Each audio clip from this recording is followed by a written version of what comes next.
अस्सलामुअलैकुम, आप देख रहे हैं समा। मैं हूं फवाद ज़ैदी और मैं हूं सिद्रा मीर। बुलेटिन के आगाज में सबसे पहले अहम खबर आपको बताएंगे। वज़ीर आला सिंध मुराद अली शाह से DG Rangers major general Iftikhar Hasan Chaudhry ने मुलाकात की है। मुलाकात में कराची में जारी टारगेटेड ऑपरेशन मजीद तेज करने का फैसला किया गया है। समा के नुमाइंदे संजय साधवानी हमारे साथ मौजूद हैं। संजय, दोनों बड़ों की बैठक में क्या अहम फैसले हुए हैं, बताइए।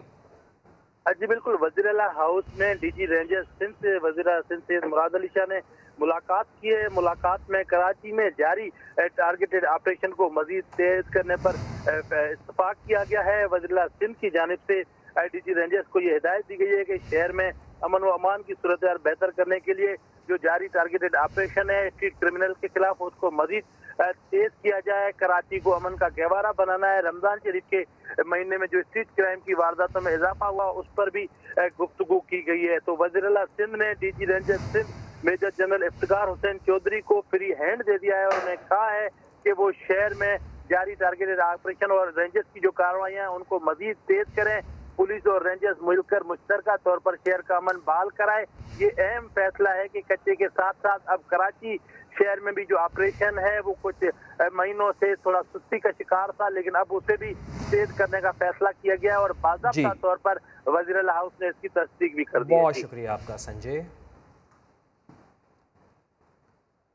कराची के इलाके गुलबर्ग में 70 साला डकैत मरीज बनकर क्लिनिक में दाखिल हुआ और डॉक्टर को लूट लिया। लूटने वाला डॉक्टर हैरान परेशान हो गया। मजीद बता रहे हैं शाहनवाज अली कादरी। 70 साल के करीब उम्र, जो साहब बिल्कुल धान पान और मुंह में दान तक नहीं। कराची के इलाके गुलबर्ग के डेंटल क्लिनिक में मरीज बनकर आने वाला ज़ईफ डाकू डॉक्टर को डज के साथ डोज भी दे गया। समा ने बूढ़े डकैत से लूटने वाले डॉक्टर से जाना कि सबको हैरत में मुब्तला करने वाली डकैती के दौरान वो खुद कितना हैरान हुए थे। ये वॉकिंग पेशेंट था हमारा, तो बुजुर्ग साहब जो है वो स्टूल पे बैठे हुए थे। आपने फुटेज में देखा होगा, वो डेस्क बेड पे बैठे हुए थे, उनका अटेंडेंट सामने बैठा हुआ था और इन्होंने हमसे ये कहा कि हमें बत्ती सी लगवानी है अपनी। वैसे ही आपको शक नहीं जा सकता कि क्या क्या इतनी उम्र के अंदर जब कब्र में जाने का टाइम आ गया, ये अल्लाह अल्लाह करने का टाइम है और उस एज के अंदर तो कोई सोच ही नहीं सकता। हमने भी नहीं सोचा था ये, बस उसमें बैठना था। बैठे हुए थे, वो सामने वाले शख्स ने पिस्टल निकाला, लोड करके हमारे पर रख दिया और उन्होंने ऐसे अल्फाज अदा करे जो मैं आपको बता भी नहीं सकता कि बहुत ख़राब उन्होंने बात करी। बूढ़े डाकू से लुटने के कई दिन बाद भी डेंटिस्ट अब्दुल्ला की हैरत खत्म नहीं हो रही कि कोई ऐसा शख्स भी ये काम कर सकता है। 15 सेकंड या 20 सेकंड का बिल्कुल पॉज हो गया था मैं उस टाइम पे, औसान हमारे खता हो गए थे बिल्कुल कि ये क्या हुआ। थाना गुलबर्ग पुलिस अभी तक ना इस बूढ़े डाकू का पता चला सकी है, ना ही इसके नौजवान साथी की। कैमरामैन इमरान शाहिद के साथ शाहनवाज कादरी, समा, कराची। आगे बढ़ते हुए पाकिस्तानियों के लिए अच्छी खबर, मुल्क की मईशत चल पड़ी है, अच्छा वक्त आ रहा है। वजीर आजम इमरान खान ने खुशखबरी सुना दी। रशकई इक्तिसादी जोन के संगे बुनियाद की तकरीब से खिताब में कहा, मुश्किल वक्त आते रहते हैं, जिस तरह हम कोरोना से निकले शायद ही 3-4 मुल्क निकले होंगे। GDP ग्रोथ पर मुखालिफिन भी हैरान हैं कि अगर लॉकडाउन लगा देता तो आज पाकिस्तान का हाल भारत जैसा होता। सारे मुखालिफ खुद हैरान फिर रहे हैं कि ये हुआ क्या है कि एकदम तकरीबन 4% ग्रोथ रेट पाकिस्तान की जो अभी नज़र आई है। पहले तो इतनी तनकीद की थी कि मुल्क तबाह हो गया, तो वो सारे हैरान बैठे हैं। वो कहते हैं जी झूठ बोल रहे हैं, बहुत बड़ा प्रेशर डाल रहे थे कि जी लॉकडाउन लगा दो। अगर प्रेशर में मैं आके लॉकडाउन लगा देता तो हमारा वो हाल होना था जो आज हिंदुस्तान का हाल है। अपने लोगों को गुर्बत से भी बचाया, इकॉनमी हमने बड़ी जल्दी खोल दी, एग्रीकल्चर को बिल्कुल रोका नहीं और साथ साथ स्मार्ट लॉकडाउन उससे अपने लोगों को भी बचा लिया। लार्ज स्केल मैन्युफैक्चरिंग तेज़ी से ग्रो कर रही है। एग्रीकल्चर है, इसके अंदर तारीख बनी है। चावल की, मकई की, गंदम की, गन्ने की रिकॉर्ड पैदावार हुई है। उसकी वजह से खुशहाली आई है। देहातों के अंदर ट्रैक्टर्स की रिकॉर्ड सेल हुई है, मोटरसाइकिलों की सेल हुई है, गाड़ियों की सेल्स हुई हैं, खादों की सेल रिकॉर्ड हुई है। सारे मुल्क की इकॉनमी उठनी शुरू हो गई और साथ इंडस्ट्री भी चल पड़ी है। कौम को ये भी कहना चाहता हूँ, अच्छा वक्त आ रहा है। खतरा ये है कि हमारी जैसी जैसी इकॉनमी ग्रो कर रही है, करंट अकाउंट के ऊपर प्रेशर पड़ेगा,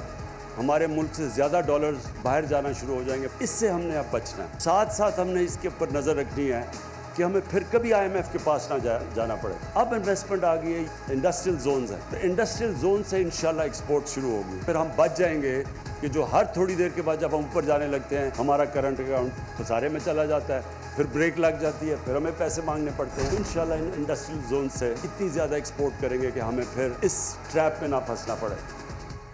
16% आवाम को खाने पीने की अशिया के हुसूल में मुश्किलात का सामना है। पाकिस्तान पीपल्स पार्टी के सरबराह बिलावल भुट्टो जरदारी का बयान। कहा, आज पाकिस्तान रोटी, कपड़ा और मकान मांग रहा है।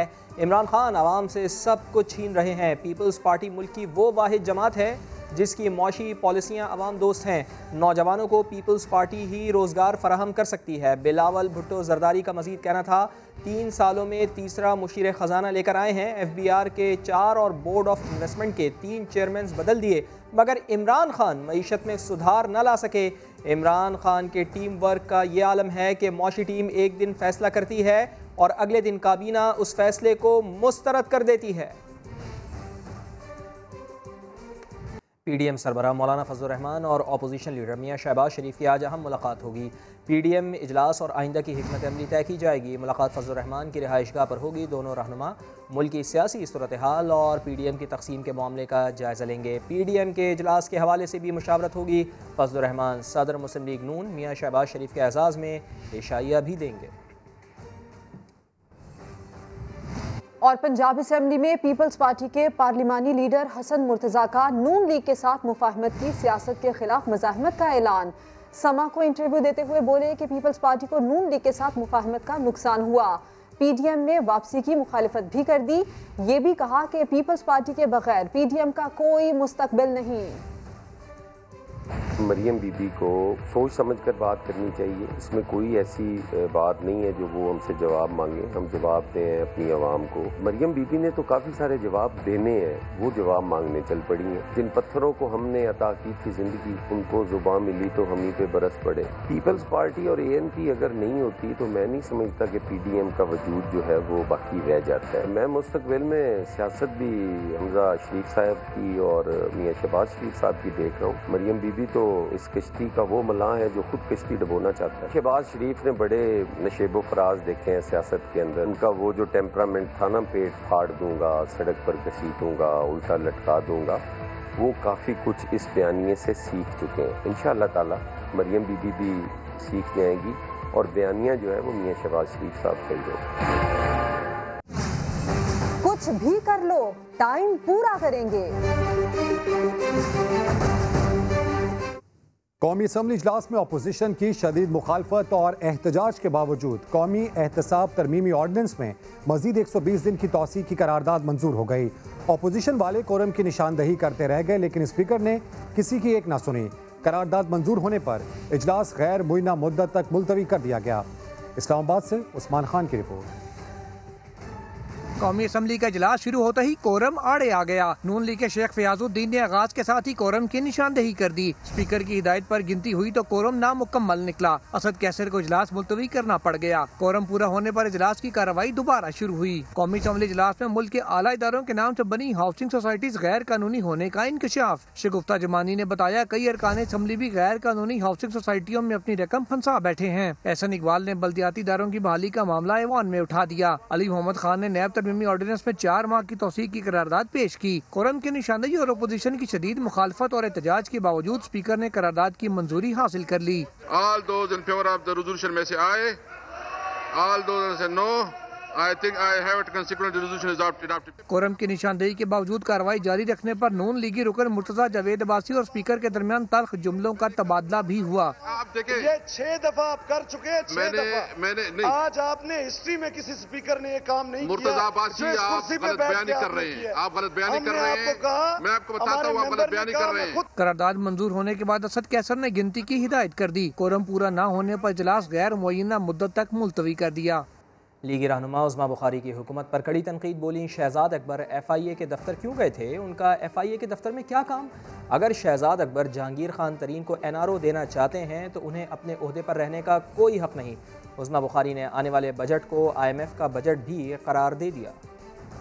इनके इतने बड़े खांचे हों, वो रिंग रोड हो, वो आटा चीनी चोरी हो, वो जो मर्जी हो, एंटी करप्शन ने आज तक, मैं पूछना चाहती हूँ, कहाँ छापा मारा? शहजाद अकबर साहब वो सुना है कल FIA के दफ्तर आए हुए थे, तो FIA के दफ्तर क्या कर रहे थे? अभी तो वो भी स्टोरी समझ नहीं आई कि वो अटॉर्नी जनरल के ऑफिस भी जो है वो एक पूरी जमात गई थी, फिर अली जफर साहब FIA के दफ्तर भी गए थे, अब शहजाद अकबर साहब भी FIA के दफ्तर गए हैं। राजा रियाज साहब जो पार्लिमानी लीडर है नेशनल असेंबली में जहांगीर तरीन ग्रुप के, उन्होंने कहा मैं हल्फ देता हूं कि जहांगीर तरीन की मुलाकात हुई शहजाद अकबर के साथ, जहांगीर तरीन की मुलाकात हुई अली जफर के साथ, उनके वकला के साथ, और उन्होंने कहा मैं भी वहां मौजूद था। अब ये मतलूबा सहूलत बाकियों को अवेलेबल क्यों नहीं है? अगर शहजाद अकबर जहांगीर तरीन को NRO दिला रहे हैं तो शहजाद अकबर फिर खुद इस ओहदे पर रहने के काबिल नहीं है। हमारे वजीर खजाना उन्होंने इस बात का एतराफ़ किया है कि बजट के अंदर IMF की शराइत पूरा करेंगे। ये IMF का बजट होगा। हमारा खून निचोड़ के अगर टैक्स इकट्ठा किया तो भाई क्या टैक्स इकट्ठा किया। और वजीर दाखिला शेख रशीद कहते हैं कि PDM कुछ भी कर ले, इमरान खान 5 साल पूरे करेंगे, इस्लामाबाद आए, कोई मसला नहीं, कानून हाथ में लिया गया तो कानून हरकत में आएगा। शेख रशीद ने एटमी धमाकों का क्रेडिट गौहर अयूब, राजा जफरुल हक और अपने आप को दे दिया। अल्लाह के हुक्म से इमरान खान तुन के 5 साल गुजारेगा और ये PDM तीसरी दफ़ा बैठ जाए, चौथी दफ़ा बैठ जाए, आए जो कानून और आइन के तहत बतौर वजारत दाखिला हमारे पास इख्तियारात हैं, कानून का एहतराम करेंगे तो उनका एहतराम होगा। अगर कोई कानून से खिलवाड़ करेगा फिर कानून हरकत में आएगा, वरना बिल्कुल वेलकम है, कोई मसला नहीं। 28 मई जो है वो पाकिस्तान की सलामती का दिन है और पाकिस्तान की दुनिया में एक पहली इस्लामी रियासत बनी है जिसमें हमने एटॉमिक ब्लास्ट किया। मैं इसकी तारीख में नहीं जाना चाहता, लेकिन एटमी धमाका करने में मेरे मुखालिफ होने के बावजूद मैं राजा जफरुल हक साहब को और गौहर अयूब साहब को और ख़ुद शेख रशीद इसका क्रेडिट लेता हूँ। शुगर इंडस्ट्री में घपलों की तहकीकात पर बैरिस्टर अली जफर की रिपोर्ट मामला मजीद खराब करेगी, ये कहना है FIA के साबिक एडिशनल डायरेक्टर सज्जाद मुस्तफ़ा बाजवा का। उन्होंने इल्ज़ाम लगाया कि यह केस बदनीयती पर मबनी है, इंक्वायरी कमीशन मुकम्मल तौर पर आज़ाद होना चाहिए। समा के नुमाइंदे मोहसिन बिलाल को इंटरव्यू में उन्होंने मजीद क्या कहा, आइए देखते हैं। आउट ऑफ 88-89 मिल जो था वो 9 मिल मालकान को सिलेक्ट किया गया था, ठीक, और उसमें एज सच कोई क्राइटेरिया नहीं था सिवाय इसके कि उनका मोस्टली का पॉलिटिकल बैकग्राउंड था, ठीक। अगर एक 8% वाले को छोड़ के, 7 वाले को छोड़ के, 9 वाले को छोड़ के, तो 10 और 11 वाले को अगर सेलेक्ट किया गया है जिसकी रिकवरी रेशियो 10% या 11% है, तो इसका मतलब है देयर वाज मैलिफेंट इंटेंशन। अनफॉर्चुनेटली दौरान कमीशन ज़्यादातर जोर था कि इनके खिलाफ FIR कैसे दर्ज करनी है। जो कमीशन बनता है वो इंक्वायरी कमीशन एक्ट के तहत है, ठीक। उसमें चाहे मुझे बना दें, आपको बना दें, किसी भी बंदे को जो कमीशन बनाएंगे वो किसी पर्सनालिटी के अंडर नहीं आता, वो ना वजीर के अंडर है ना प्राइम मिनिस्टर के अंडर है। उसने इंडिपेंडेंट एज ए जुडिशियल एक काइंड ऑफ इंक्वायरी है वो करनी है। तो DG FIA उस पर क्यों रोज़ ब्रीफिंग दे रहे थे? वजीर दाखिला शेख रशीद लाहौर आए और उन्होंने जो IO से इन्वेस्टिगेशन अफसर थे उनसे पूछा कि ब्रीफिंग दो। उनका जी डायरेक्टर साहब से पूछें। क्या IO को ये पता नहीं है कि जब वो उसको बुला रहे हैं तो वो कहेंगे हम नहीं बताएंगे, डायरेक्टर बताएंगे? इसका मतलब है दर्ज मैलाफाइड, केस ही मैलाफाइड है। केस ही मैलाफाइड, जब उसको जिस तरफ लेके जाना चाहेंगे ले जाएंगे। अगर कल को ऊपर से कहा इनको गुनाहगार कर दो, ये गुनाहगार कर देंगे। अगर उन्होंने कहा इसको बेगुनाह कर दो, ये बेगुनाह कर दो। उसमें जो फाइंडिंग्स होंगी वो इन फ्यूचर किस हद तक FIA के लिए ख़तरनाक हो सकते हैं या वैसे कॉर्पोरेट सेक्टर के जो देखिए वो रिपोर्ट जो है वो मज़ीद इसमें गांधी डलेगा। और अब मईशत से जुड़ी एक अच्छी खबर शामिल कर लेते हैं। पाकिस्तान स्टॉक एक्सचेंज में आज भी कारोबार के दौरान नुमाया तेज़ी देखी गई। मार्केट 4 साल की बुलंद तरीन सतह पर बंद हुई। इसी पर बात करते हैं सैयद रिजवान आलम से। रिजवान, मुसलसल तीसरे रोज़ 1 अरब से ज़ायद शेयर्स का कारोबार हुआ, बड़ी अच्छी खबर है ये।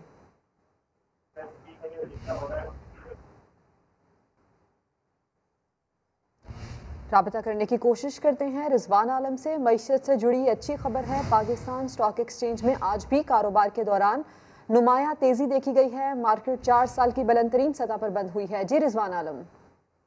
जी देखिए, पाकिस्तान स्टॉक एक्सचेंज जो है वो 3 अगस्त के बाद जो है 2017 के बाद जो है वो 47,000 पॉइंट के ऊपर की सतह पर बंद हुई है। पाकिस्तान स्टॉक एक्सचेंज का 100 इंडेक्स में आज 335 पॉइंट का इजाफा हुआ। ये जो है 47,126 पॉइंट से बंद हुआ। आज भी 1 अरब से ज्यादा शेयर्स का कारोबार हुआ है। ये मुसलसल तीसरा रोज है कि पाकिस्तान स्टॉक एक्सचेंज में 1 अरब से ज्यादा की शेयर्स की ट्रेडिंग हुई है। कल गुज़िश्ता रोज जो है पाकिस्तान स्टॉक एक्सचेंज में 2 अरब 22 करोड़ शेयर का रिकॉर्ड कारोबार हुआ था। तारीख में पहली बार पाकिस्तान स्टॉक एक्सचेंज जो है इस वक्त 4 साल की बुलंद तरीन पहुंच गई है। ये सरमायाकारों का और माशी तजियाकारों का इस हवाले से ये कहना है कि पाकिस्तान स्टॉक एक्सचेंज में जो तेजी और ये एकदम से रिकॉर्ड बनने का सिलसिला शुरू हुआ है, ये इस वजह से कि पाकिस्तान की जो माशी गिरोथ है उसके नंबर्स जो आ रहे हैं वो अब 4% तक आ रहे हैं और ये एक बेहतरीन मतलब कोरोना वबा के बावजूद जो है एक बहुत अच्छी जो है माशी गिरोथ है पाकिस्तान की मईशत के लिए। और इसके अलावा जो आज स्टेट बैंक ने शरह सूद को 5वीं बार जो है 7% की शरह पे बरकरार रखा है, इसकी वजह से भी सरमायाकारों का एतमाद बहाल हुआ है। जी, तफसील के लिए शुक्रिया रिजवान। स्टेट बैंक ने नई मॉनिटरी पॉलिसी का ऐलान कर दिया। शरह सूद आइंदा 2 माह के लिए 7% पर बरकरार रखने का फैसला किया गया है। स्टेट बैंक ने मुसलसल 5वीं बार शरह सूद 7% पर बरकरार रखी है। स्टेट बैंक का ये भी कहना है कि मुल्की मईशत पायदार और मजबूत बुनियादों पर बहाल हो रही है। रुपए की कदर में इजाफा और एक्सचेंज रेट मुस्तहकम है। डॉलर ज़खायर 4 साल की बुलंद तरीन सतह पर हैं। स्टेट बैंक ऑफ पाकिस्तान ने नई मॉनेटरी पॉलिसी का ऐलान कर दिया है। शरह सूद आइंदा 2 माह के लिए 7% पर बरकरार रखने का फैसला हुआ है। स्टेट बैंक ने मुसलसल 5वीं बार शरह सूद 7% पर बरकरार रखी है। डेरा गाजी खान में कानून नाफिज करने वाले इदारों का लादी गैंग के खिलाफ ऑपरेशन जारी है। 27 अफराद को अब तक हिरासत में लिया जा चुका है। पॉलिटिकल इंतजामिया के मुताबिक लादी गैंग के खिलाफ ऑपरेशन के दौरान सिक्योरिटी फोर्सेज और जराइम पेशा अनासिर के दरमियान फायरिंग का तबादला हुआ। मुलजिमान अपने मोर्चे छोड़कर फरार हो गए। कानून नाफिज करने वाले इदारों के अहलकारों ने कबायली इलाकों की नाकाबंदी कर रखी है, जबकि लादी गैंग के ठिकानों को सर्च ऑपरेशन के बाद हैवी मशीनरी से मिसमार किया गया और आर्जी पनाहगाहों को आग लगा दी गई। और शिकारपुर के कच्चे में डाकुओं के हाथों पुलिस एहलकारों की शहादत से मुतालिक बड़ी खबर सामने आ गई है। इंकिशाफ हुआ है कि शिकारपुर पुलिस के शहीद एहलकार कच्चे में ऑपरेशन के लिए नहीं बल्कि मखवियों को लेने के लिए गए थे। जतोई कबीले के डाकुओं से 2 मखवी ट्रक ड्राइवर्स की वापसी की डील पहले ही हो चुकी थी। इस बारे में मजीद जानेंगे, हमारे साथ स्टूडियोज में मौजूद हैं समग्र नुमाइंदा खुसूसी मंसूर मवारी साहब। मंसूर साहब, शिकारपुर के मामले में अंदर की खबर क्या है? अगर डील हो गई थी तो फिर हमला क्यों हुआ? हाँ, देखें, जो इंटरनल सोर्सेज हैं शिकारपुर से जो मैंने क्रॉस चेक भी कराया है, तो वहाँ से ये पता चला है कि जो पुलिस एहलकार शहीद हुए हैं वो एक्चुअली ऑपरेशन के लिए नहीं गए थे। अच्छा। क्योंकि कोई ट्रक ड्राइवर और अपने साथी समेत अगवा हुआ था। उसके रिलेटिव्स ने DIG लड़काना नासिर आफ्ताब को अप्रोच किया। फिर नासिर आफ्ताब ने SSP शिकारपुर को कहा, उन्होंने जाके डाकुओं के रिश्तेदार औरतों को गिरफ्तार किया था। अच्छा। ताकि उनको प्रेशर डेवलप हो। जब औरतें गिरफ्तार हुई और उसके बाद जो बीच में जो लोग होते हैं ना, जो पुलिस और डाकुओं के दरमियान में मामला तय कराते हैं, वो बीच में आ गए। उन्होंने कहा कि आप औरतों की रिहाई को यकीनी बनाएं, हम आपको डाकुओं से जो मगवी हैं हम आपको वापस करा के दे रहे हैं। तो इस बेस पे जो है वो पुलिस वालों ने वो औरतें रिहा कर दिए। तो डाकुओं ने फिर उनको कहा कि इस पॉइंट पे आप आ जाएं, मगवी अपने लेके जाएं। ठीक है। तो इस तरह से ये पुलिस वाले जो हैं वो APC में जाके वहाँ जा रहे थे। तो बीच में जो तेगानी गुरु है उनसे उनका जो है टाकरा हो गया। मैं अपने नाज़रीन को बता सकता हूँ, यहाँ इवन मैं आला इंतज़ामिया से ये सवाल भी कर सकता हूँ कि अगर शिकारपुर पुलिस डाकुओं के ख़िलाफ़ ऑपरेशन के लिए जा रही थी तो एक APC पे ऑपरेशन करेंगे आप? क्या ये पॉसिबल है कि इतना बड़ा कच्चे का इलाका खतरनाक डाकू जिसके सोशल मीडिया पर ऑलरेडी एंटी एयरक्राफ्ट गन की तस्वीर चल रही हैं, लॉन्चर चल रहे हैं, तो आप एक APC या एक आधे मोबाइल पे क्या ऑपरेशन करेंगे आप? सही बात। तो सोशल मीडिया ने तो मामला बिल्कुल खोल के रख दिया है। इवन वो जो पुलिस एहलकार शहीद हुआ है वो उस टाइम वीडियो अपलोड करने से पहले SP को बुला रहा है, कह रहा है कि आ जाएं, हम इधर शहीद होने वाले, हमारे हो सकता है आखिरी। तो मंसूर साहब, जैसे आप खुद सवाल भी उठा रहे हैं और इस ऑपरेशन को लेकर बेशतर सवालात भी उठ रहे हैं, क्या ऐसा मुमकिन है कि कमांडोज के बगैर कच्चे में ऑपरेशन कामयाब हो? देखिए, ये बहुत बड़ा सवाल है कि मुझे समझ में नहीं आ रहा है कि सिंध पुलिस ने कुछ 4000 से ज़्यादा कमांडोज भर्ती किए। उनकी तनख्वाहें, उनकी मराद दीगर पुलिस से ज़्यादा है जो SSU में काम कर रहे हैं। कभी भी कमांडोज को लेकर ये उन्होंने ऑपरेशन नहीं किया है। तो जो कच्चे में बैठे डाकू हैं उनके पास इतने ख़तरनाक किस्म के वेपन हों, इतने मुनज़्ज़म तरीके से वो क्राइम कर रहे हैं, तो आप लोकल पुलिस के मार्फत कैसे ऑपरेशन कर सकते हैं? कैसे पॉसिबल है? जबकि जो मेरे ज़राए उनका कहना है कि ये जो कमांडोज़ हैं इतने ट्रेंड हैं, इनको एक साबिक आर्मी अफसर ने ट्रेंड किया था। इनको एंटी एयरक्राफ्ट गन भी चलानी आती है, इनके पास लॉन्चर्स भी हैं, इनके पास जदीद असलहा है। अगर इनको लेकर जाते, ये तीसरा चौथा मौका है कि एक नाकाम हो रहे हैं, तीसरा चौथा हमारे अहलकार शहीद हो रहे हैं, लेकिन जो अफसरान हैं जो ऑपरेशन नाकाम कर उनको फिर तैनात कर देते हैं। जैसे SSP शिकारपुर को अब नवाबशाह में लगा दिया। तो भाई जो ये बेचारे अहलकार शहीद हो गए, उनके ज़िम्मेवार कौन है? उनकी सज़ाएं होनी चाहिए, ये ज़्यादा मस्करी नहीं होनी चाहिए। आखिर ये अफसरान के पास किसकी पर्ची है कि नीचे बेचारे शहीद होते जा रहे हैं और उनको एक ज़िले से निकाल के दूसरे ज़िले में लगा रहे हैं। तो कमांडोज जब आपके पास इतने तादाद में हैं, ट्रेंड भी हैं और उनके पास जदीद वेपन्स हैं जो इन डाकुओं से फाइट कर सकते हैं, तो उनको यूज़ क्यों नहीं कर रहे हैं? इस्तेमाल करना चाहिए। यानी कि ऑपरेशन के लिए दरकार पुलिस कमांडोज कच्चे में भेजे ही नहीं गए थे। दूसरा, रास्ते में तैनात डाकुओं ने ऑपरेशन की गलतफहमी में बख्तरबंद गाड़ी पर हमला किया। मामले की तफसील के लिए आपका शुक्रिया मंसूर मुखैरी। कराची पुलिस के काउंटर टेररिज्म डिपार्टमेंट ने कराची के इलाके लांडी से रॉ से तरबियत याफ्ता MQM के 3 दहशतगर्दों को गिरफ्तार करने का दावा किया है। गिरफ्तार दहशतगर्द कौन थे और किन किन कामों में मुलव्विस थे, देखते हैं जमजम सईद की रिपोर्ट। कराची पुलिस के काउंटर टेररिज्म डिपार्टमेंट ने MQM के 3 ऐसे दहशतगर्दों को गिरफ्तार करने का दावा किया है जो इनके बकौल भारतीय खुफिया एजेंसी रॉ के तरबियत याफ्ता हैं। CTG एलामिये के मुताबिक लांडी स्टेशन से गिरफ्तार 3 दहशतगर्दों में से 2 का ताल्लुक हैदराबाद और 1 का कराची से है। नईम अहमद MQM सिंध की ऑर्गेनाइजिंग कमेटी का ज्वाइंट इंचार्ज, जबकि इमरान अहमद MQM हैदराबाद का साबिक सेक्टर इंचार्ज है। तीसरा गिरफ्तार दहशतगर्द अलीमुद्दीन APMSO कराची का सीनियर रुकन है। CTG मुल्जिमान के कब्जे से 1 क्लाशनकोफ, 2 पिस्तौल और दस्ती बम समेत गोलियां बरामद करने का भी दावा किया है। गिरफ्तार दहशतगर्दों ने दौरान तफ्तीश इंकशाफ किया है कि उन्हें सिंध में मुखालिफिन को कत्ल करने की हिदायत मिली थी। जमजम सईद, सामा, कराची। कराची ग्रीन लाइन मंसूबा अगस्त में ऑपरेशनल हो जाएगा। वजीर बराए मंसूबाबंदी असद उमर ने कराची वालों को खुशखबरी सुना दी। समा के सवाल पर कहा कि KCR और K4 पर भी जल्द काम शुरू हो जाएगा। उनका कहना था कि मुआशी तरक्की से ही तहरीक इंसाफ को अगले इलेक्शन में फ़ायदा होगा। ट्रांसफॉर्मेशन पैकेज 5 मंसूबे हैं वफाक के। 5 मंसूबों के अंदर 2 पे इस वक्त ग्राउंड पे काम हो रहा है। नया माली साल कराची के लिए खुशखबरियां लाएगा। वजीर मंसूबाबंदी असद उमर ने नवीद सुना दी। इस्लामाबाद में न्यूज कॉन्फ्रेंस के दौरान समा के सवाल पर कहा, कराची की तरक्की तहरीक इंसाफ की कामयाबी होगी।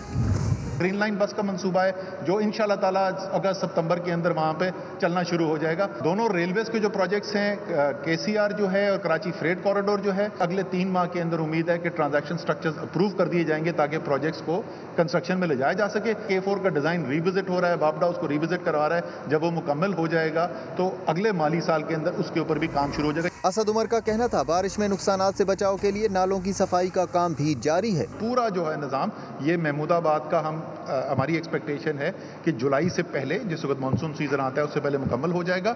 गुज्जर और औरंगी के अंदर ये कोशिश की जा रही है कि वो कंक्रीटिंग और साथ वाली सड़कें तो शायद ना बन सकी हों उस वक्त तक, लेकिन कम से कम क्लीनिंग आउट पूरी हो चुकी हो, तजावुजात सारे हटाए जा चुके हों ताकि पानी बह सके वहाँ पर। विफाकी वजीर मनसूबाबंदी का कहना था, कराची में 28 छोटे नाले हैं जिनकी सफाई सूबाई हुकूमत के जिम्मे है। उन्होंने वाजे किया कि कराची की बेहतरी के लिए काम न किए तो छुपने की जगह नहीं मिलेगी। मुल्क में कोरोना से मजीद 67 अफराद इंतकाल कर गए हैं। मजमूई अमवात 20,607 हो गई हैं। 2,482 केसेस भी रिपोर्ट हुए हैं। कोरोना मुस्बत केसेस की शरह 4.80% रही है। कोरोना की तीसरी लहर कातिल वायरस के वार जारी। 24 घंटे में वायरस से मजीद 67 अफराद जिंदगी की बाजी हार गए। 2,482 नए कोरोना केसेस रिपोर्ट। मुस्बत केसेस की शरह 4.8% रिकॉर्ड की गई। NCOC के मुताबिक गुज़िश्ता रोज सबसे ज्यादा पंजाब में 26, सिंध में 24 अमवात हुई। खैबर पख्तूनख्वा में 16, इस्लामाबाद 2 और आजाद कश्मीर में 1 शख्स जाँ बहक हुआ। मुल्क में वबा से मजमूई अमवात 20,607 हो गयी। 24 घंटे के दौरान मुल्क भर में 51,625 कोरोना टेस्ट किए गए। 2,482 अफराद में वायरस की तस्दीक। फाल केसेस 58,611 जबकि मजमूई केसेस 9,13,784 हो गए।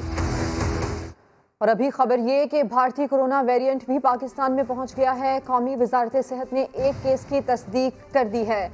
इसके साथ साथ जनूबी अफ्रीकी वेरिएंट के साथ भारतीय वेरिएंट का 1 केस सामने आया है। पाकिस्तान में वायरस की भारतीय किस्म का ये पहला केस है। बात करेंगे अरहम खान से। अरहम, क्या तफसील है?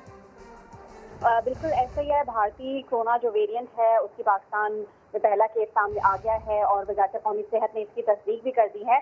और ये जो नमूनों की जांच हुई थी ये कौमी इदारे सेहत में हुई है और वहाँ से कंफर्मेशन हुई है कि भारतीय वेरिएंट का एक और जनूबी अफ्रीकन वेरिएंट के 7 केस, जो भारतीय वेरिएंट है उसका पहला केस पाकिस्तान में सामने आया है। और वायरस के आलमी अफसान की मौजूदगी के बायस जो गाइडलाइंस हैं उन पर अमल की मजीद ज़रूरत है, ऐसा कहना है वज़ारत कौमी सेहत का।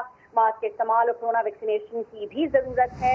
और ये जो नमूने थे ये मई के पहले 3 हफ्तों में हासिल किए गए थे और इन जो केसेस अब सामने आए हैं भारत से एक और ठीक, यानी कि मई के पहले 3 हफ्तों में हासिल करदा नमूनों से वायरस की तस्दीक हुई है। अरहम, तफसील के लिए शुक्रिया। लाहौर में असातिज़ा की वैक्सीनेशन के लिए खुसूसी मरकज़ का इफ्तिताह कर दिया गया। वज़ीर तालीम का कहना है कि 7 जून को स्कूल खुलने से पहले तमाम असातिज़ा और अमले को वैक्सीन लगा देंगे। अनस जफर की रिपोर्ट देखते हैं। वैक्सीनेशन की रफ्तार बढ़ाने का मिशन पंजाब हुकूमत ने एक और खुसूसी सेंटर बना दिया। सरकारी और निजी तालीमी इदारों के असातिज़ा और अमले को वैक्सीन लगाने का काम शुरू हो गया।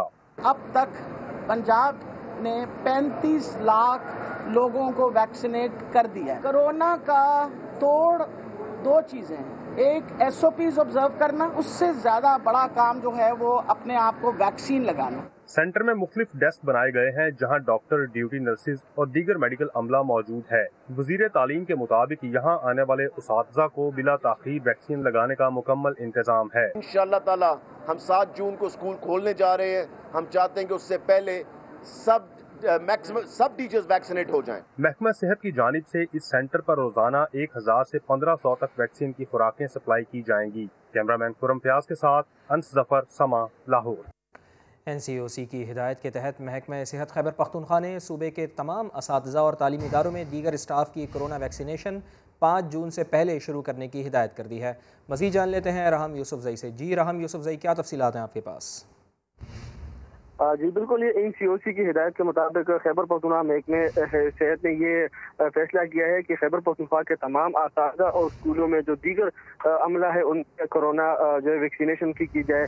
तो इसके लिए तमाम तैयारियां मुकम्मल कर ली गई है और ये हिदायतनामा जारी कर दिया गया है कि 5 जून से पहले इसके लिए तमाम टीचर, लेक्चरर और प्रोफेसर की कोरोना से बचाव वैक्सीनेशन तरजीही बुनियादों पर शुरू किया जाए। महकमे सेहत के मुताबिक 29 मई से असातिज़ा और दीगर अमले के वॉक इन तरीके के जरिए तो भी उनको वैक्सीन दी जाएगी। और इसके अलावा NCOC की हिदायत के मुताबिक इंतजाम के लिए तमाम मुतारिक अफसरान को आगाह भी कर दिया गया है। बहुत शुक्रिया आपका।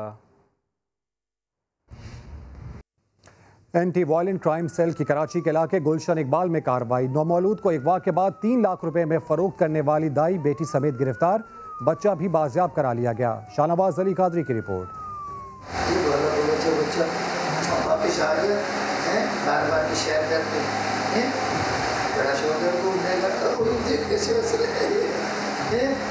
अपने पहले बेटे को पहली बार गोद में लेने के लिए वक्कास को 58 दिन का इंतजार करना पड़ा है और वक्कास और अहलिया हिना के लिए इस इंतजार का एक एक दिन रोज जीने और रोज मरने जैसा था। 58 डेज के बाद मेरा बच्चा मेरी गोद में आया था। तकरीबन सुबह के 4 बज रहे थे और मैं आपको बता नहीं सकता था, हम दोनों मियाँ भी ऐसे लग रहा था कि हम दुनिया में आ गए, नहीं तो बिल्कुल मायूस हो चुके थे। वक्कास और इसकी बीवी को इस अजियत से गुजारने वाली वो दाई थी जिसकी खिदमत उन्होंने ज़चगी के लिए हासिल की थी। परवीन नामी दाई ने वक्कास के नौमौलूद बच्चे को गायब करके फरोख्त कर दिया और फिर हिले बहाने बनाती रही। मेरे सामने नहीं मगर मेरी वाइफ को, मेरी सास को, मेरे ससुर को यही बोलते रहे बच्चा मर गया, हमने दफना दिया। भाई कहाँ दफना दिया, उसकी बॉडी किधर है? बोले हम आपको नहीं बताएंगे। जब मैंने बच्चा जिस हालत में देखा था, तो मुझे समझ नहीं आ रही थी कि इंसान है कि जानवर हैं ये लोग।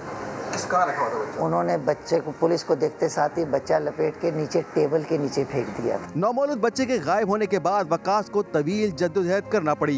एक थाने से दूसरे थाने के चक्कर लगाता रहा, थाने की हदूद के बहाने करते रहे। कई हफ्तों बाद गुलशन इकबाल थाने में मुकदमा दर्ज हुआ, मगर बाजियाबी में पेशरफ्त केस एंटी वायलेंट क्राइम सेल के जाने के बाद हुआ। इसलिए वकास DSP AVLC नादिर शाह का मशकूर है। ये जी मेरा पहला बच्चा है, इसी वजह से इसके लिए मैं बहुत ज्यादा वरी था। मैंने हर वो चीज़ की, हर वो रास्ता अपनाया, भाग दौड़ की कि मुझे मेरा बच्चा चाहिए। मैं जब वो मेरा बच्चा बड़ा हो गया मैं उसको बताऊंगा कि बेटा तुम्हें ये सर थे जिन्होंने तुम्हें किसी ना किसी तरीके से बाजियाब कराया और मेरे हवाले किया। दाई परवीन AVLC पुलिस से भी झूठ बोलती रही, मगर दाई परवीन और इसकी बेटी अनम को अपने खिलाफ कत्ल का मुकदमा बनता हुआ नजर आया तो इनके पास इतराफ करने के सिवा कोई चारा नहीं रहा। 4 दिन बाद जब औरत ने बोला मेरा बच्चा किधर है, तो इन्होंने बोला जी बच्चा तो हमारे पास नहीं, हमने दे दिया, बीमार था हॉस्पिटल में। मुख्तलिफ बातें इन्होंने करना शुरू की। लड़की के वालिदैन भी आए, उन्होंने पूछा तो वो कहने जी बच्चा फौत हो गया, दफना दिया, इस तरह की मुख्तलिफ बातें थी। उसका बाप कहता मुझे उसकी खबर ही बता दो, मुझे सब्र आ जाए। जब उसको ज़्यादा डराया धमकाया, वो आई, उसने बच्चा गुलशन में ही जहाँ उसका घर है उससे 1-2 गली आगे, शायद वो भी कोई निजी क्लिनिक टाइप का ही है, मतलब ऐसी नॉर्मल से कोई, वहाँ से वो बच्चा रिकवर हुआ। जिस्मानी रिमांड के दौरान दाई परवीन ने पुलिस को बताया कि इसने वकास के नौमौलूद बच्चे का सौदा किसी बे औलाद जोड़े से 3 लाख रुपए में किया था। क्या वकास के बेटे का अगवा दाई परवीन की पहली वारदात थी या इससे पहले भी कर चुकी है? पुलिस बारीक बीनी से जायजा ले रही है। कैमरामैन इमरान शाहिद के साथ शाहनवाज अली कादरी, समा, कराची। हैदराबाद से खबर दें, जहां म्यूनिसिपल कमिश्नर के ओहदे पर अफसरान की जंग ने मुलाजमीन को तनख्वाह के लिए रुला दिया। मुलाजमीन एहतजाजन कचरे से भरी ट्रॉली म्यूनिसिपल कमिश्नर के दफ्तर में ले आए। बात करेंगे इम्तियाज अली से। इम्तियाज, एक हफ्ते में 3 म्यूनिसिपल कमिश्नर तब्दील हुए, इसकी वजह क्या है? अरे बिल्कुल, वजह तो इस वक्त तक पता नहीं लग पा रही। जबकि चंद रोज कबल जो है वजीर बल्दियात नासिर शाह यहाँ पर आए थे, उसके बाद जो है म्यूनिसिपल कमिश्नर हैदराबाद का तबादला कर दिया गया था। उसके बाद जो है म्यूनिसिपल कॉर्पोरेशन में म्यूनिसिपल कमिश्नर के ओहदे पर अफसरान की ताहाल जो है वो जंग जारी है। अफसरान की जंग में जो है वो म्यूनिसिपल कॉर्पोरेशन के जो मुलाजमीन है वो तनख्वाहों से महरूम हो गए हैं। तनख्वाहों से महरूम मुलाजमीन ने आज जो है तंग आकर म्यूनिसिपल कमिश्नर के दफ्तर में जाकर कचरे की ट्राली जाकर वहां पर फेंकी और इंतजामिया के खिलाफ वहां पर नारेबाजी करते रहे।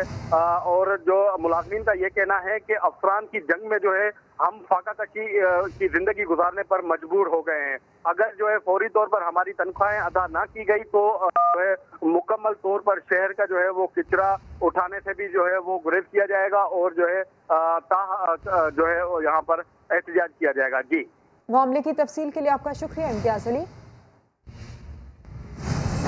आगे आ रहा है आम लेकिन बहुत खास।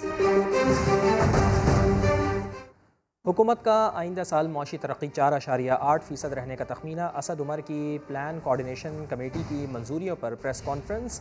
बताया कि तरसीलात ज़र 29.1 अरब डॉलर्स तक पहुँच जाएंगी। सालाना तरक्याती प्रोग्राम 900 अरब रुपए तक ले जाने का इरादा है। वज़ीर बराए मनसूबाबंदी तामीरात के शोबे में मज़ीद बेहतरी के लिए भी पुरुम्मीद हैं।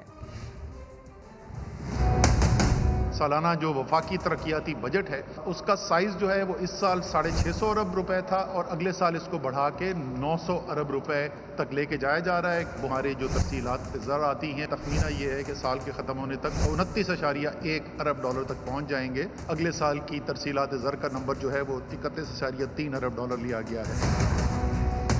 GNP ग्रोथ जो है इस साल का, रवां साल का, वो 6.5% बनता है, जो पिछले 16 साल में सबसे ज़्यादा GNP का ग्रोथ है। कपास की फसल बुरी तरीके से मुतासर हुई थी, कई सालों से हमें मसाइल आ रहे हैं इसके अंदर। इस साल जो है वो बेहतर बीज की फराहमी की भी इंतजाम किए गए हैं। पेस्टिसाइड के ऊपर बहुत जोर डाला गया है कि अच्छी क्वालिटी के पेस्टिसाइड जो हैं वो फराहम किए जाएँ। एग्रीकल्चर की तरफ से सूबों के साथ मिल के जो नंबर आया है वो 10.5 मिलियन बेल का है अगले साल। इस साल जो है वो पोल्ट्री जो लाइफ स्टॉक के अंदर आते हैं, लाइफ स्टॉक में भी आपको ग्रोथ थोड़ी नजर आएगी। उसके अलावा बिजली की खपत जो है उसके अंदर इजाफा हम देख रहे हैं, 6% का इजाफा है। इस साल 25.2 अरब डॉलर और अगले साल 26.8 अरब डॉलर हम एक्सपोर्ट एक्सपेक्ट कर रहे हैं। इस साल के जो 25.2 अरब डॉलर हैं ये पिछले 10 साल के अंदर पाकिस्तान की सबसे ज़्यादा एक्सपोर्ट्स हैं।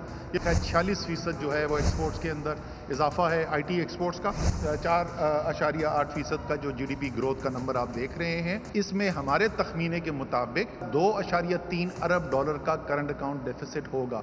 इस साल हम एक्सपेक्ट कर रहे हैं कि एक माइनर सरप्लस के साथ करंट अकाउंट के हम साल खत्म करेंगे। वज़ीर इत्तलात पंजाब फिरदौस आशिक अवान ने पानी के मामले पर सिंध के बयान को मुस्तरद कर दिया। लाहौर में मीडिया से गुफ्तगू में कहा कि 1991 के पानी के मुआहदे के तहत पंजाब तौसा पंजनत का पानी मर्जी से इस्तेमाल करने का हक रखता है।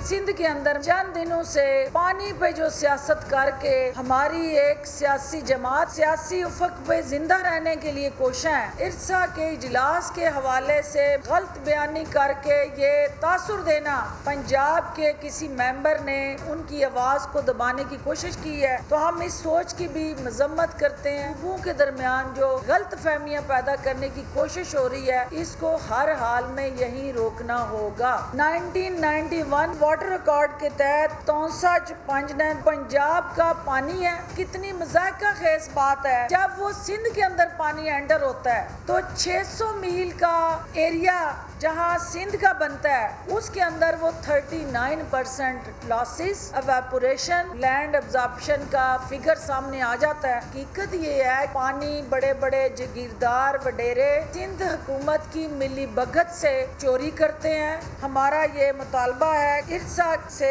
कि वो यहाँ पे एवेलुएटर बिठाएं, मॉनिटर बिठाएं। ना हम किसी को डिक्टेशन देते हैं और ना हम सिंध हुकूमत की डिक्टेशन पे चलेंगे। वज़ीर आला सिंध मुराद अली शाह ने कहा है कि पानी की किल्लत का मसला सियासी नहीं बल्कि मौशी इशू है। पानी के मसले पर हमारे दौर में असम्बली हमेशा मुत्तहिद रही है। असम्बली में पानी के मसले पर तफरीक देखी तो दिली सदमा हुआ। पानी के मसले पे सिंध का अवाम और सिंध असम्बली हमेशा मुत्तहिद रहे हैं, कभी कोई डिफरेंस नहीं आया। और जब मैंने उस दिन इस पानी के मसले पे एक फ्रिक्शन देखा असम्बली के अंदर तो मुझे दिली सदमा हुआ। सिंध के अंदर हमारी देही और शहरी जमातों की भी बातें होती नहीं, लेकिन पानी के मसले पे कभी भी झगड़े नहीं हो। हम दुश्मन नहीं हैं एक दूसरे के, हम पंजाब के लोगों के खैर ख्वाह हैं, हम खैबर पख्तूनख्वा के लोगों के खैर ख्वाह हैं, बलूचिस्तान के लोगों के खैर ख्वाह हैं। हम सिर्फ एक चीज़ कह रहे हैं कि इंसाफ से जिसका जो हिस्सा है वो उसको दें। हमें एक कतरा पानी नहीं चाहिए ज़्यादा। वज़ीर आबपाशी सिंध सुहेल अनवर सियाल नैब के रेडार पर आमदन से ज़्यादा असासे और इख्तियारात के नाजायज़ इस्तेमाल पर सुहेल अनवर सियाल के खिलाफ सखर नैब का 6 रेफरेंसेस दायर करने का फैसला। इसके अलावा नवाब वसान के खिलाफ भी रेफरेंसेस दायर होंगे। बात करेंगे साहिल जोगी से। साहिल बताइए नैब एलामिया में मजीद क्या है? जी हाँ, बिल्कुल नैब की जानिब से सूबाई वज़ीर आबपाशी सुहेल अनवर सियाल और दीगर के खिलाफ जो है रेफरेंस दायर करने की जो है इजाज़त दी गई है। इस हवाले से चेयरमैन नैब की जानिब से ऐसी इजाज़त नैब सखर को दी गई है। नैब की जानिब से जो है अलामिया भी जारी किया गया है, उसमें ये बताया गया है कि सुहेल अनवर सियाल पर आमदन से ज़ायद असासाजात केसेस के मुख्तलिफ रेफरेंस दायर किए गए बनाए गए, तो इस हवाले से उसकी इजाज़त जो है नैब चेयरमैन ने दे दी है। इस हवाले से सखर और शिकारपुर और कंदकोट के मुख्तलिफ जो सरकारी महकमा जात में जिसमें फुड सेहत और तालीम के हवाले से जो घपले हुए हैं या खुर्द-बुर्द हुआ है, तो उस हवाले से भी नैब की जानिब से रेफरेंस दायर करने की जो है वो इजाज़त दी गई है। और इजाज़त मिलने के बाद जो है नैब सखर ने रेफरेंस बनाने के हवाले से वो तैयारियाँ मुकम्मल कर ली है। और नैब ज़रा का ये कहना है कि चंद ही रोज में जो है सूबाई वज़ीर आबपाशी सुहेल अनवर ठीक है साहिल जोगी, तफसील के लिए आपका शुक्रिया। खैबर पख्तूनख्वा असम्बली इजलास में नए वज़ीर क़ानून की अदम दिलचस्पी। इजलास के दौरान मोबाइल पर गेम खेलते रहे। राहम यूसुफजई की रिपोर्ट। नाम फजल शकूर, ओहदा वज़ीर कानून, जगह सूबाई असम्बली और काम बच्चों वाले। वज़ीर कानून की असम्बली इजलास की कार्रवाई में दिलचस्पी का ये आलम कि वो मोबाइल पर कैंडी क्रश खेलते नजर आए। फजल शकूर 4 सद्दा PK-59 से मुंतखब MPA है, जिन्हें हाल ही में साबिक वज़ीर कानून को हटाने के बाद कानून का कलमदान हवाले किया गया है। वज़ीर कानून मेंबरान असम्बली की तकारीर के दौरान भी मोबाइल में मसरूफ रहे। कैमरामैन मेहरान मुनीर के साथ रहम यूसुफजई, समा, पेशावर। इस्लामाबाद में सिगरेट बेचने वालों की ऑनलाइन रजिस्ट्रेशन का अमल शुरू कर दिया गया। आज से 18 साल से कम उम्र अफराद पर सिगरेट पीने पर जुर्माना होगा। इसके साथ साथ मजीद ये भी बताया जा रहा है कि खुले सिगरेट फरोख्त करने पर भी जुर्माना किया जाएगा। स्कूल्स और कॉलेजेस के करीब सिगरेट फरोख्त करने पर पाबंदी होगी। इससे मुतालिक मजीद बात करेंगे आदिल तनोली से। आदिल, बताइए जिला इंतजामिया के इस इकदाम से मुतालिक। देखें, डिप्टी कमिश्नर इस्लामाबाद हमजा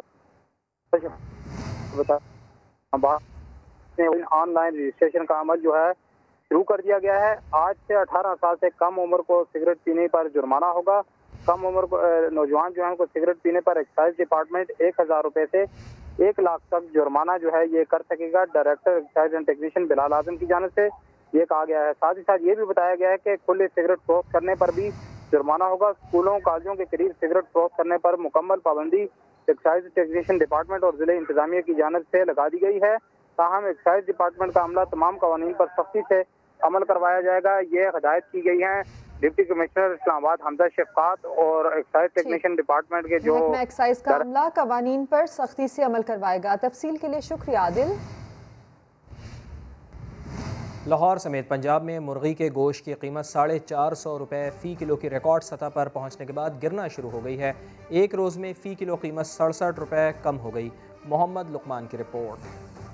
मुर्गी खाने के शौकीन अफराद के लिए खुशखबरी, 4 रोज में निर्ख 116 रुपए फी किलो कम हो गए। 24 मई को 451 रुपए फी किलो मिलने वाला गोश्त अब दस्तयाब है 335 रुपए में। सार्फिन कीमत की कमी पर खुश हैं, मगर उनकी ख्वाहिश है कि रेट 250 से 300 रुपए फी किलो तक होना चाहिए। मुर्गी की मुनासिब कीमत जो है वो 200-220 होनी चाहिए। 450 से वापस आया है, लेकिन अभी भी जरूरत है कि इसको थोड़ा और कम नीचे लाया जाए। दूसरी तरफ दुकानदारों का कहना है कि मुर्गी का गोश्त सस्ता होने की वजह तलब में कमी है। अब काफी डाउन हो गया रेट, अब अवाम ने खाना छोड़ दिया था ना। हुकाम के मुताबिक जून के महीने में छोटे चूजे और पोल्ट्री फीड की कीमत कम होने से चिकन मजीद सस्ता होने की तवक्को है। कैमरामैन लियाकत बशीर के साथ मोहम्मद लुकमान, समा, लाहौर। और अब आपको ये बताएं कि UBL, DHA और ARY लगूना के दरमियान ताउन की याददाश्त पर दस्तखत हो गए हैं। तकरीब में UBL, DHA और ARY लगूना के हुक्काम ने शिरकत की।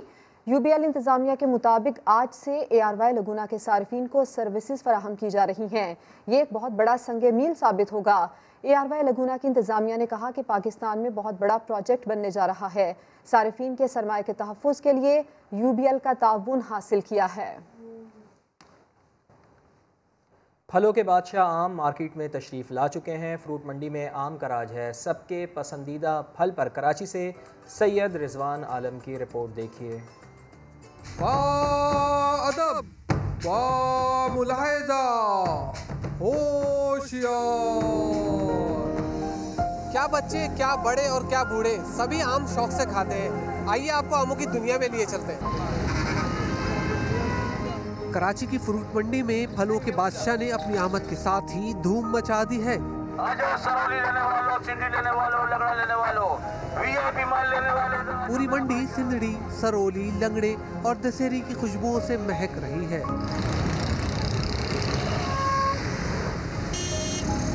मंडी में आमों से लदे ट्रकों की वजह से ट्रैफिक जैम और आम की पेटियों के पहाड़ खड़े हैं।